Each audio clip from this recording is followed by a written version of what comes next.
رسول اللہ صلی اللہ علیہ وسلم نے فرمایا ہے کہ جب بھی سورج چڑھتا ہے تو اللہ تعالیٰ کی ہر ایک مخلوق اس کی تسبیح بیان کرتی ہے، سوائے شیاطین اور اولاد آدم میں سے آتی قسم کے جو لوگ ہیں وہ اللہ کا ذکر نہیں کرتے ہیں۔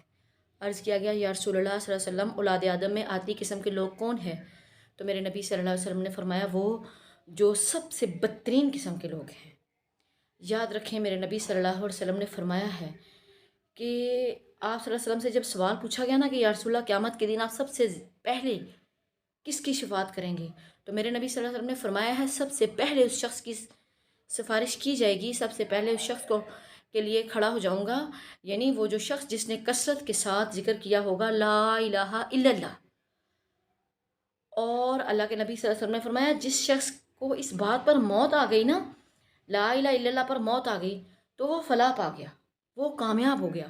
یعنی اس کا عقیدہ یہ تھا لا الہ الا اللہ، اور وہ اپنے ایمان پر مر گیا تو وہ بخش دیا جائے گا۔ میرے نبی صلی اللہ علیہ وسلم کی بڑی نایاب،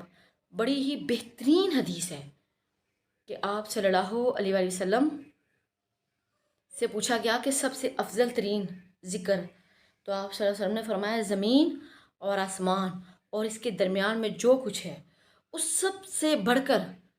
جس عمل کا وزن ہے نا، جو سب سے زیادہ وزنی چیز ہے وہ ہے لا الہ الا اللہ،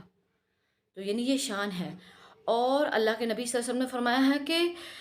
تمہارے ہونٹ کبھی نہیں رکنے چاہیے اللہ تعالیٰ کے ذکر سے، ہے اللہ کے ذکر سے تمہاری زبانیں تر رہنی چاہیے